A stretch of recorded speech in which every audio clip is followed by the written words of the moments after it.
Retro review muna tayo today, and I have here is the old but gold Motorola Razr 5G. This is probably one of the original na Razr na nilabas back in September 2020. I know this is not a new device and nabili ko to ng second hand, but mukhang very pristine pa rin naman siya. In this video, malalaman natin kung kamusta naman itong device na ito, would it still be kicking this 2024? So samahan niyo ako.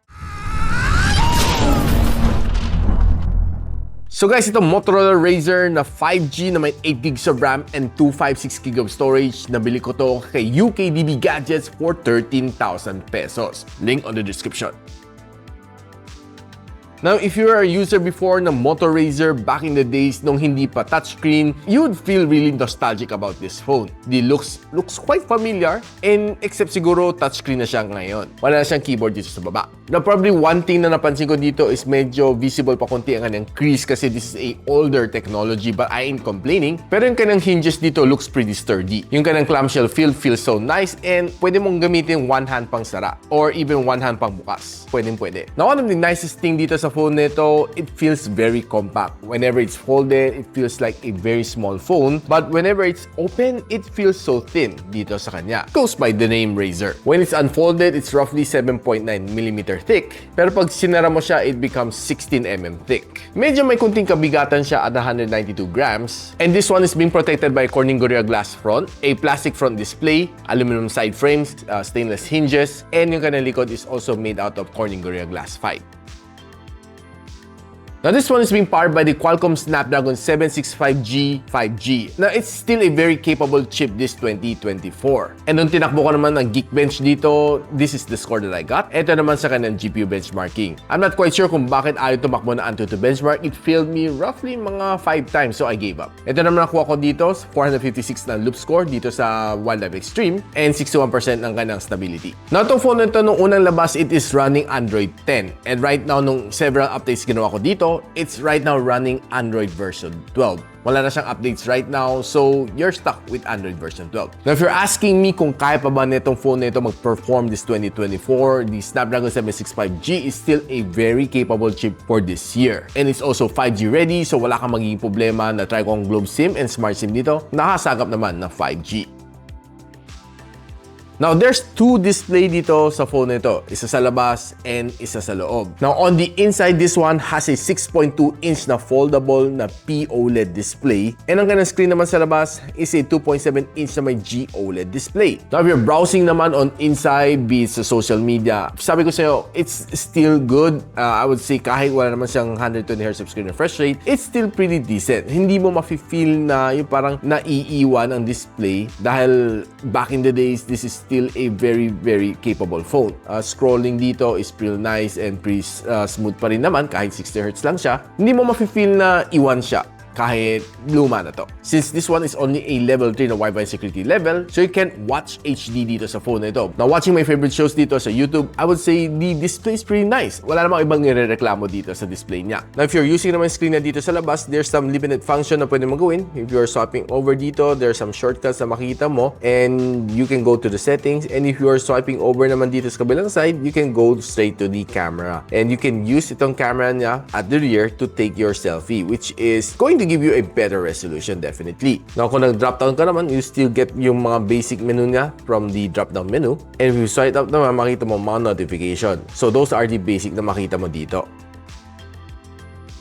So we did try to play 2 games dito, trying to check kung it's still relevant these days. So nilaro ko naman dito Call of Duty Mobile and Mobile Legends. And I would say na si Call of Duty Mobile was able to perform. I'm quite impressed naman dito sa game na ito. It was still able to play and give me some really good experience dito. Probably the only thing na medyo sagabal is yung kanyang lobby dito sa ilalim, but overall the gameplay was good. Medyo mainit lang siya. After 30 minutes of gameplay, it gave me a 49 degrees Celsius. Pagdating sa ML, okay, the gameplay was good, but there are times na feel mo may frame drops along the way, so hindi natin maiwasan. The gameplay was quite okay, not the smoothest that I've tried. Probably kung gusto mo mas smoother, you can lower down the graphical settings. And after playing this for 30 minutes, mainit siya at 50 degrees Celsius. Probably one thing na napansin ko dito sa phone nito, back in the day siguro, hindi gano'ng ka-optimize ang kanyang cooling system. So itong phone na ito only has one speaker dito sa ilalim. So let's just try kung gaano kalakas ka ba kanyang sound. Let's see. Honestly, the sound is just average. Medyo below average pa nga based sa aking tenga. Now guys, check lang natin quickly ang kanyang camera. This one has a 48MP na OIS camera and it can shoot you up to 4K and 30. And yung kanyang harap is a 20MP na main camera sensor which can shoot you up to 1080 and 60. Now pag-usapan natin some of the shot na nakuha natin dito sa Moto Razr 5G. Now, taking some outdoor shot, pansin ko there's a little bit more of a saturation dito sa shot niya. And I tried to focus dito sa gitna but it focused on the leaf instead. But overall, the shot is still good and sharp naman siya. And taking a look at this one I would say now is really sharp. Ang ganda ng kanyang pagka-focus dito sa bulaklak na ito and the colors is punchy. I would say na yung green nga, though it's a little bit more of a saturated green, but it's still pretty good for Instagram. And pati itong shot na ito, I would say na ang ganda ng kanyang focus sa subject and ang ganda rin ng kanyang background blur, even though that this is a little bit older generation of phone. And taking a look at this one, looks really good and sharp. And itong mga button na to are really pretty solid as well. Ang daming details. If you're trying to focus on the subject, taking a bokeh shot, ganda, solid na solid, very stand out ang ganda subject from the background. And we're trying to take some tall building shot, even though na medyo gloomy, looks pretty good. Pati pag focus siya dito sa truck, mukhang maganda rin naman siya. If you bring your phone for indoor photography, expect the phone nito to perform as well. And trying to focus dito sa figurine na ito, and it was able to stand out din. Trying some of this colorful shot, looks good on indoors, as well this one. And trying to take some shot indoor na medyo low light, looks pretty solid pa rin as well. Now, nung nilalaro ko kanyang zoom lens, this is a normal shot. Taking a 3x zoom shot is looking good, as well as a 5x zoom shot is still very readable pa rin ang kanyang mga text. Some of this low light shot looks pretty nice and solid, and I'm pretty sure na these beams sa ibang phone medyo nagiging soft na, pero still good. If you're trying some selfie shot, dito ako medyo na-dismayado. Though I ain't complaining kasi this is a older generation of phone. Medyo hindi ganang kakandang pagka-capture sa akin sa selfie shot. Even indoor, I would say na the camera performance from the selfie camera isn't really looking that good as well. Very soft shot. Now, if you're trying to use your front-facing camera for taking a selfie video, mukhang okay sharp naman siya. Though kung medyo nagiging against the sun ka, medyo mag-overexpose ka. But overall, the video is not so bad. And using the rear camera to take a video, I would say na it's also solid as well. Hindi siya masyado shaky, and as expected, the camera is pretty solid as well.